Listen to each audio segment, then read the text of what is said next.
Hello everyone, this is Akshita and welcome back to my channel. In this video, we are going to continue chapter number 9, Heredity and Evolution, class 10th, Biology. So चलिए अब हम इस video में discuss करने वाले हैं कि ये जो प्रोसेस है हेरिडिटी, जो कि हमने अपनी लास्ट वीडियो में डिस्कस किया था. What is heredity? It is basically the transfer of traits from one generation to another generation. Traits यानी कि कैरेक्टरिस्टिक्स. तो कैरेक्टरिस्टिक्स का ट्रांसफर कहाँ से? फर्स्ट जनरेशन से सेकेंड जनरेशन में, यानी कि from parents to their offspring. इसी को हम हेरिडिटी कहते हैं. अब ये होता कैसे है, मतलब कौन ट्रांसफर कर रहा है ट्रेट्स को? ठीक है, सो ट्रेट्स को कौन ट्रांसफर कर रहा है? Traits are transferred by genes. जो जीन्स होते हैं वही ट्रेट्स को ट्रांसफर करते हैं. तो चलिए, नाउ क्वेश्चन अराइजेस कि where genes are located. Genes कहाँ होते हैं हमारी बॉडी में? चलो जीन्स की लोकेशन देखते हैं. ये एक सेल है, ठीक है. हमारी बॉडी काफी सारी सेल से मिलकर बनी है, तो वही एक सेल है. ये न्यूक्लियस है, ठीक है. इस न्यूक्लियस को बाहर निकाल लेते हैं, ठीक है. इसके अंदर ये कुछ थ्रेड लाइक स्ट्रक्चर्स होते हैं. 9th क्लास में पढ़ा होगा आपने फंडामेंटल यूनिट ऑफ लाइफ में. अब इन थ्रेड लाइक स्ट्रक्चर्स को देखते हैं. See, this is cell, this is nucleus. ये हमने फिर थ्रेड लाइक स्ट्रक्चर को निकाला. What is this? These are chromosomes. So chromosomes क्या होते हैं? Thread like structures present in the nucleus of the cell, and they are basically the carriers, they are the gene carriers. ठीक है, jeans को carry करके लेके जाते हैं. अब इन जीन्स के अंदर भी एक बहुत ही छोटी सी, मतलब इसकी भी आप एक बहुत छोटी सी फॉर्म देख लो, बहुत पतली पतली सी थ्रेड्स, इसको हम कहते हैं जीन्स. ठीक है, क्रोमोसोम्स के अंदर होती हैं जीन्स. क्रोमोसोम्स कहाँ होते हैं? न्यूक्लियस में. न्यूक्लियस कहाँ होता है? हमारी सेल्स में. तो ये होती है लोकेशन ऑफ जीन्स. तो अब बात आती है कि जीन्स की लोकेशन हमें पता लग गई, ठीक है. कौन उनकी हेल्प कर रहा है वहां तक पहुंचने में? क्रोमोसोम्स. क्रोमोसोम्स लेके जाते हैं. टोटल नंबर ऑफ क्रोमोसोम्स कितने होते हैं हमारी बॉडी में? टोटल नंबर ऑफ क्रोमोसोम्स होते हैं 23 पेयर्स. 23 पेयर्स ऑफ क्रोमोसोम्स होते हैं, ठीक है. जिसमें से आपके 22 पेयर्स सोमेटिक सेल के होते हैं.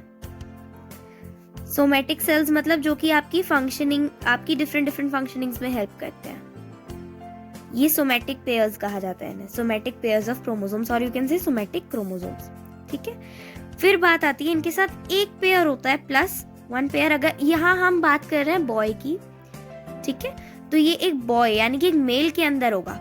ठीक है, तो XY क्रोमोसोम्स का एक पेयर होता है जिसे हम कहते हैं सेक्स क्रोमोसोम्स. ठीक है, तो 22 सोमेटिक पेयर्स होते हैं, और यू कैन से सोमेटिक क्रोमोसोम्स होते हैं, और एक पेयर होता है XY का इन मेल, जिन्हें हम सेक्स क्रोमोसोम कहते हैं. यही बात करें फीमेल की, ठीक है, लेट्स टॉक अबाउट फीमेल. तो फीमेल्स में भी फंडा तो यही होता है कि भाई 22 पेयर्स हैं. किसके? सोमेटिक क्रोमोसोम्स के. और 1 पेयर होता है प्लस 1 पेयर क्या होता है? XX का. ठीक है, तो फीमेल्स में XX क्रोमोसोम होते हैं जिन्हें हम कहते हैं सेक्स सेल्स. ठीक है, अब बात आती है कि क्या हमने देखा कि क्रोमोसोम की एक छोटी यूनिट है जीन्स. ठीक है, तो क्या जीन्स की भी कोई छोटी यूनिट है? जीन्स से भी क्या कोई छोटी यूनिट है? सो यस, जीन्स से भी एक छोटी यूनिट है जिसे हम कहते हैं अलील्स. ठीक है, सो अलील को आप कह सकते हो it is the different forms of a given gene. एक गिवन जीन की डिफरेंट फॉर्म को ही हम अलील कहते हैं. ठीक है, अब एक क्रोमोसोम में कितने जीन्स होते हैं? तो एक क्रोमोसोम में one chromosome contains one pair of gene. ठीक है, तो ये बात हो गई जीन्स की। Let's move further. ओके, तो हमने लास्ट वीडियो में देखा था कि जो ग्रीगर जॉन मेंडल थे, उन्होंने पी प्लांट पर यानी कि पाइसम सेटिवम प्लांट पर उन्होंने एक्सपेरिमेंट्स किए थे। और उनका एक जो मोटिव था कि उन्होंने क्यों ये चूज किया था, वो ये था कि इसके 7 डिफरेंट ट्रेट्स थे, यानी कि 7, but it was not 7, by mistake I said there that it was 7, it was actually 7 pairs. तो 7 पेयर्स ऑफ डिफरेंट और you can say contrast characteristics उसमें प्रेजेंट थे। तो काफी इजी हो गया था कि वो डिफरेंट जनरेशंस की वो चीजें पढ़ पाए। तो यही है वो 7 pairs of characteristics which are present in the pisum sativum plant. ठीक है, तो चलो, पी कलर, जो पी कलर है या तो वो येलो होगा या फिर वो ग्रीन होगा। पी शेप या तो राउंड होगी या रिंकल्ड होगी। पॉड कलर, पॉड मतलब वो जो आउटर कवरिंग होती है मटर की, जिसे हम छिलका कहते हैं हिंदी में, तो वो ग्रीन होगा या येलो होगा। अब उस पॉड की शेप कैसी होगी? इन्फ्लेटेड मतलब फूला हुआ, ठीक है, या फिर कंस्ट्रिक्टेड मतलब कुछ इस तरीके का, ऐसे, ठीक है। और फूला हुआ तो सिंपल, जो बिल्कुल नॉर्मल सी शेप में होता है, इस तरीके से कुछ। नेक्स्ट, फ्लावर कलर, या तो पर्पल होगा या फिर व्हाइट होगा। फ्लावर की पोजीशन या तो कहीं पर इस तरीके से वो एक्सियल होगा, लगा हुआ होगा, सपोज ये मान लिया हमने, या फिर टर्मिनल होगा, जो बिल्कुल ऊपर लगा हुआ होगा ऐसे, ठीक है। प्लांट साइज या तो टॉल होगा या ड्वार्फ होगा, छोटा होगा। अब हमने यहाँ ऊपर 2 चीजें देखी, dominant and recessive. Now what are these? Dominant और रिसेसिव क्या होते हैं? तो डोमिनेंट ट्रेट्स और रिसेसिव ट्रेट्स का हम अभी डिफरेंस देखते हैं। जो डोमिनेंट ट्रेट्स होते हैं वो अपने आप को एक्सप्रेस करते हैं in the presence and absence of recessive trait. चाहे रिसेसिव ट्रेट हो या ना हो, डोमिनेंट ट्रेट्स अपने आप को एक्सप्रेस कर ही देते हैं। नाम से ही पता लग रहा है डोमिनेंट, ठीक है, तो उन्हें फर्क नहीं पड़ता रिसेसिव ट्रेट प्रेजेंट है या एब्सेंट है, वो अपने आप को एक्सप्रेस कर लेते हैं, ठीक है। ये इस तरीके के कैरेक्टरिस्टिक्स होते हैं। मतलब अगर किसी भी 2 प्लांट्स के बीच में हमने क्रॉसिंग करवाई है, ठीक है, तो या फिर यू कैन से क्रॉस पॉलिनेशन करवाई है, तो फिर अगर उसमें डोमिनेंट ट्रेट प्रेजेंट है उनमें से किसी एक में, तो जो उनका ऑफस्प्रिंग होगा उसमें वो डोमिनेंट ट्रेट प्रेजेंट होगा ही होगा, बिकॉज उसे फर्क नहीं पड़ता कि रिसेसिव ट्रेट है या नहीं है, ठीक है। जो रिसेसिव ट्रेट्स होते हैं, रिसेसिव कैरेक्टरिस्टिक्स जो होते हैं, वो अपने आप को एक्सप्रेस कर पाते हैं only in the absence of traits. जो डोमिनेंट ट्रेट्स होते हैं उनकी एब्सेंस में ही अपने आप को एक्सप्रेस कर पाते हैं। अगर हमने 2 प्लांट्स लिए, उसमें एक डोमिनेंट है, एक रिसेसिव है, तो सिर्फ डोमिनेंट ट्रेट ही अपने आप को एक्सप्रेस करेगा, रिसेसिव नहीं कर पाएगा। रिसेसिव ट्रेट अपने आप को तभी एक्सप्रेस कर पाएगा जब डोमिनेंट ट्रेट एब्सेंट होगा। अच्छे से समझते हैं थोड़ा सा डिटेल में। सपोज एक टॉल प्लांट है, ठीक है, ये टॉल है, इसे हम प्योर टॉल कहेंगे, ठीक है। प्योर टॉल यानी कि ये जिस जीन से बना है, उसकी जो अलील है वो दोनों कैपिटल टी है। यहाँ पर हम कैपिटल टी मान रहे हैं फॉर टॉल, जो कि डोमिनेंट है, अभी हमने देखा था, टॉल इज डोमिनेंट, और small T is dwarf which is recessive. इनके बीच में हमने क्रॉस पॉलिनेशन और यू कैन से क्रॉसिंग करवा दिया, ठीक है। अब हमें पता लगाना है कि इनका जो ऑफस्प्रिंग होगा, जो इनका ऑफस्प्रिंग आएगा, यानी कि जो प्रोजेनी होगी,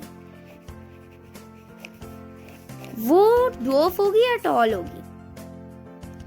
अब ड्वार्फ हमने क्या माना, ड्वार्फ को टी, तो ऑब्वियसली उसकी दोनों, इस जीन की दोनों अलील्स स्मॉल टी होंगी, क्योंकि ऑब्वियसली हमने क्या देखा कि जो रिसेसिव ट्रेट्स होते हैं वो तभी बन पाते हैं जब उनकी दोनों ही, जो उनकी क्रॉसिंग बने, वो दोनों ही रिसेसिव हो, ठीक है। डोमिनेंट होगा तो वो टॉल हो जाता, इसीलिए इसके दोनों क्या होंगे, स्मॉल टी। अब देखो क्या क्या आउटकम्स आ सकती हैं। एक हमारे 3 लॉज बनाए थे मेंडल ने, ठीक है, तो उनमें से एक लॉ ये कहता है कि जो एक जीन होता है, वो अपने अंदर से सिर्फ एक ही अलील को भेज सकता है। तो सपोज अभी उसने अपने ये वाले अलील को भेजा और इसने इस वाले अलील को भेजा, तो क्या बना? Capital T and small T.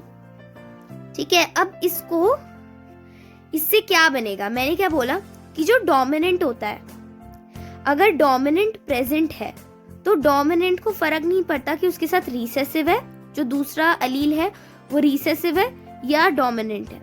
अगर उसे बस इतना फर्क पड़ता है कि अगर वो डोमिनेंट है तो वो वही बनाएगा जो कि उसका ट्रेट है। ठीक है, तो यहाँ कैपिटल टी ये डोमिनेंट है, इससे फर्क नहीं पड़ता कि यहाँ पर रिसेसिव है या डोमिनेंट है, इसी बस ये फर्क पड़ता है मैं डोमिनेंट हूँ तो ये जो प्लांट बनेगा ये टॉल ही बनेगा।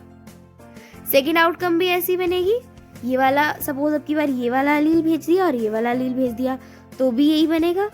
ठीक है, तब भी टॉल बनेगा। अगर इस वाले के साथ इस वाले को भेज दिया तब भी यही बनेगा, और अगर इसके साथ इसको भेज दिया तब भी यही बनेगा। तो इससे हमें क्या पता लग गया कि अगर एक pure tall plant P plant और एक प्योर शॉर्ट पी प्लांट यानी कि ड्वार्फ, अगर इन दोनों के बीच में क्रॉस पॉलिनेशन होगा तो हमें टॉल प्लांट ही मिलेंगे। सारी आउटकम्स यही कहती हैं कि टॉल प्लांट ही मिलेगा। ठीक है, तो ये डिफरेंस है डोमिनेंट ट्रेट और रिसेसिव ट्रेट्स में। अब इससे हमें क्या पता लगा? एक मेजर डिफरेंस हमारे दिमाग में यहाँ पर तैयार हो गया। क्या मेजर डिफरेंस हमारे दिमाग में यहाँ पर तैयार हुआ कि डोमिनेंट ट्रेट जो होता है, डोमिनेंट ट्रेट इंडिपेंडेंट होता है। क्यों इंडिपेंडेंट? बिकॉज उसे नहीं वो किसी पर भी डिपेंड इसलिए नहीं है क्योंकि वो डोमिनेंट है। वो जो भी ट्रेट लेके जाएगा, चाहे वो डोमिनेंट अलील हो या ट्रेट हो, जो वो अलील होगा वो ये सोचेगा कि अगर वो डोमिनेंट है तो वो जो ट्रेट अपने साथ कैरी कर रहा है वो उसी को ही शो करेगा। ठीक है, बट जो रिसेसिव है, जो रिसेसिव ट्रेट और अलील यू कैन से, जो रिसेसिव ट्रेट है वो डिपेंडेंट है। ठीक है, उसके जो अलील होंगे वो डिपेंडेंट होंगे। अगर उनके साथ जिसकी क्रॉसिंग हो रही है, अगर उसमें रिसेसिव ट्रेट है, सपोज अगर हम ये ले लेते कि यहां पर हम दूसरा एग्जांपल लेते हैं। अब ये मैंने लिया तो टॉल प्लांट है बट ये प्योर टॉल नहीं है, यानी कि ये एक कैपिटल टी और स्मॉल टी से मिलके बना है। ठीक है, अभी हमारी आउटकम निकली थी ना ये, तो सपोज हमने यही प्लांट ले लिया।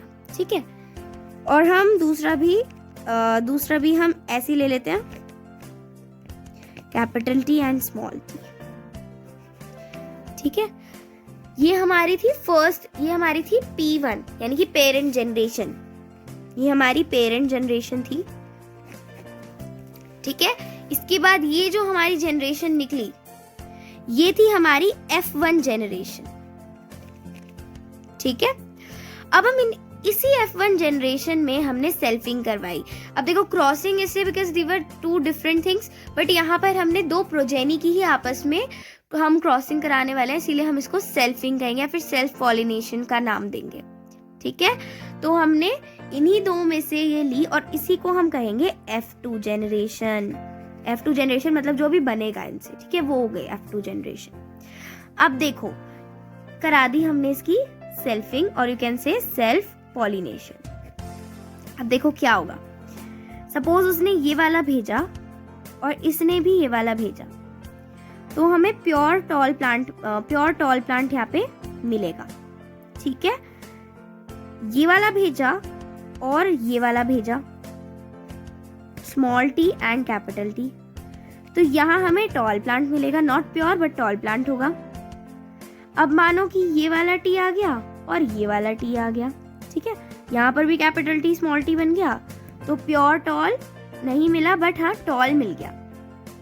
ओके, अब अगर हमें ये वाला टी और ये वाला टी यानी कि दो स्मॉल टी, तो अब हमें क्या मिल गया यहाँ पर ड्वार्फ। 3 टॉल मिले जिसमें से एक प्योर टॉल था, 2 टॉल थे और एक ड्वार्फ था, तो ये हो गई हमारी F2 जनरेशन की प्रोजेनी। तो इसका रेशियो क्या बना, इसका रेशियो बना आपका, एक टॉल है, प्योर टॉल बस एक ही है तो 1 रेशियो कर लो, 2 नॉर्मल टॉल है तो 2 कर लो, और एक ही आपका डुओफ निकला।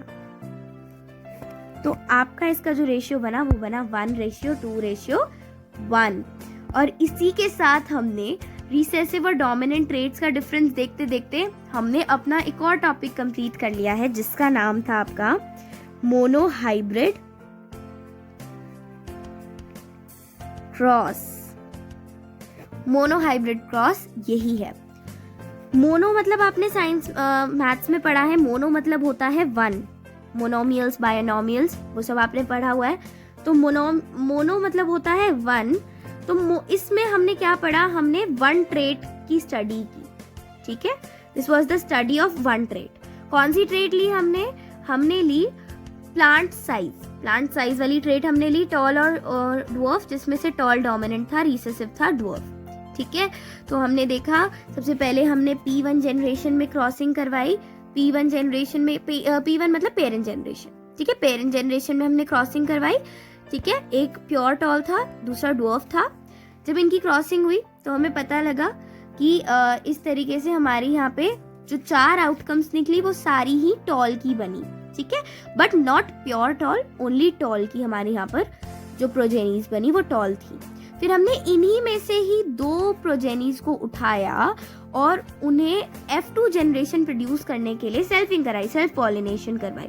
जब सेल्फ पॉलिनेशन करवाई तो भी हमारी 4 से एक हमारा प्योर टॉल था, दूसरा टॉल था, तीसरा भी टॉल था, और जो हमारा चौथा था वो था डुअर्फ, ठीक है।